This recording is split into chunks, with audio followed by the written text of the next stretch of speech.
En este vídeo vamos a dar información general sobre la microbiota intestinal. La Tierra se formó hace unos 4.500 millones de años.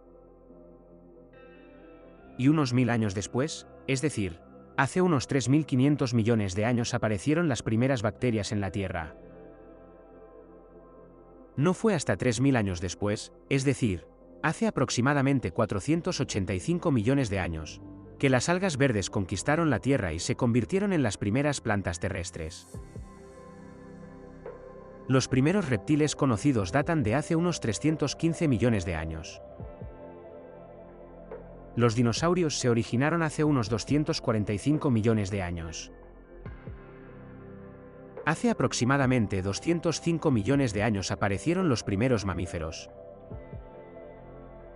Mientras que los humanos, con características anatómicas modernas, surgieron hace entre 300.000 y 200.000 años. Las bacterias, por tanto, aparecieron en la Tierra mucho antes que cualquier otro ser vivo, y han perdurado hasta la actualidad. Este éxito evolutivo se debe en gran parte a su gran capacidad de adaptación.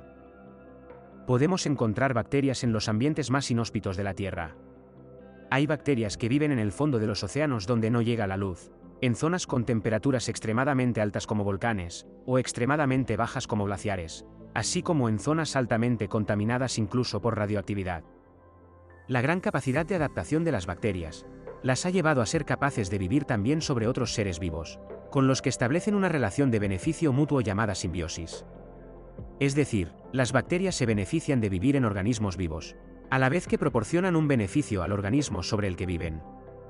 Por ejemplo, hay bacterias que viven en las raíces de algunas plantas, a las que ayudan a solubilizar nutrientes, en el aparato digestivo de algunos animales marinos, a los que ayudan a digerir la quitina de los crustáceos de los que se alimentan, en el aparato digestivo de algunas aves, a las que ayudan a neutralizar toxinas presentes en semillas, o en el aparato digestivo de animales como camellos, a los que ayudan a fermentar la celulosa. Y las bacterias también viven sobre nosotros, sobre los humanos. Tenemos bacterias que viven en nuestra piel, en el tracto respiratorio, en el tracto gastrointestinal y en el tracto urogenital.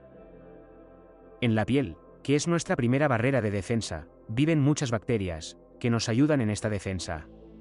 Detrás de las orejas tenemos más de 2.300 especies de bacterias, y en la parte interior del codo más de 2.000 especies.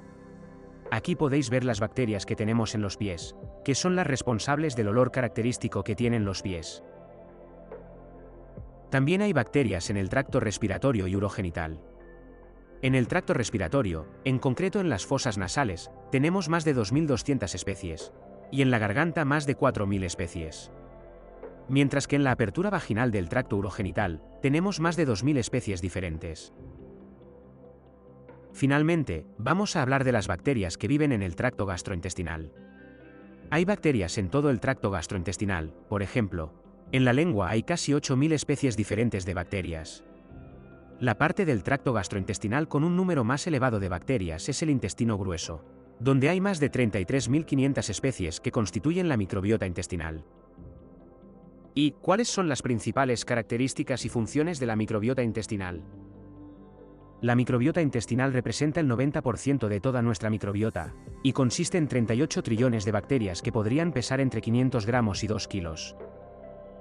La microbiota intestinal tiene importantes funciones en la digestión, en la defensa, en la comunicación intestino-cerebro, y por último en la educación del sistema inmunitario.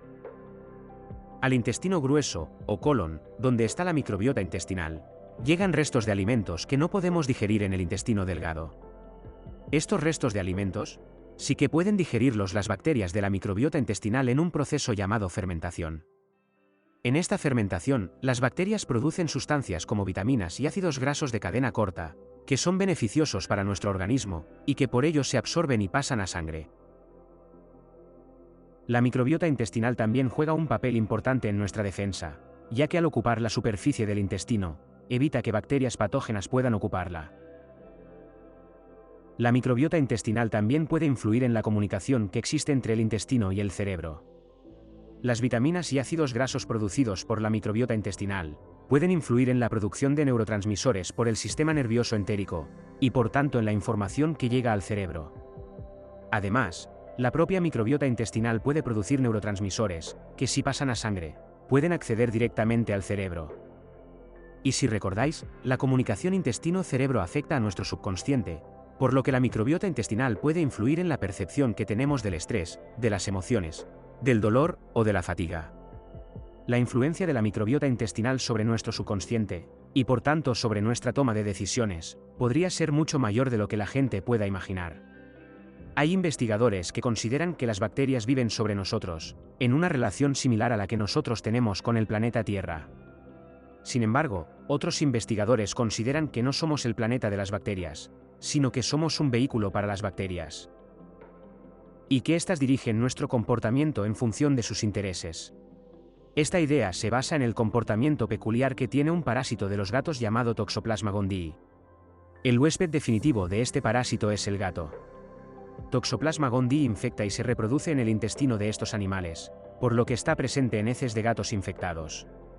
El huésped intermediario de Toxoplasma gondii es el ratón.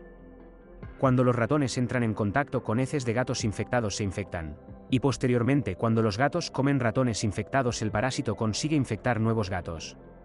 Pueden existir otros huéspedes intermediarios, entre los que está el hombre, pero que se consideran accidentales. Toxoplasma gondii en los ratones infecta el cerebro, a diferencia de lo que hace en los gatos. Al infectar el cerebro, este parásito es capaz de cambiar el comportamiento de los ratones, haciendo no solo que pierdan el miedo a los gatos, sino que además se sientan atraídos por ellos, lo cual facilita que sean cazados, y por tanto que el parásito acceda a su huésped definitivo. Por último, la microbiota intestinal también es relevante en la educación del sistema inmunitario. Durante nuestros primeros años de vida, el contacto con patógenos permite una educación adecuada del sistema inmunitario, con un desarrollo equilibrado de linfocitos efectores pro y antiinflamatorios, lo que se traduce en el desarrollo de un sistema inmunitario eficiente. Si por alguna razón, como por ejemplo un exceso de higiene, el contacto con patógenos durante los primeros años de vida se reduce, se puede alterar el equilibrio entre linfocitos pro y antiinflamatorios, y esto puede resultar en el desarrollo de alergia y autoinmunidad. De la misma manera, la microbiota intestinal y los ácidos grasos de cadena corta producidos por esta microbiota parecen ser relevantes en el desarrollo de células inmunitarias reguladoras, y por tanto en el desarrollo de un sistema inmunitario eficiente. Si la microbiota intestinal es pobre, se puede reducir la producción de células inmunitarias reguladoras, y en consecuencia se puede incrementar el riesgo de desarrollar alergia y autoinmunidad. Y estas son las principales funciones de la microbiota intestinal.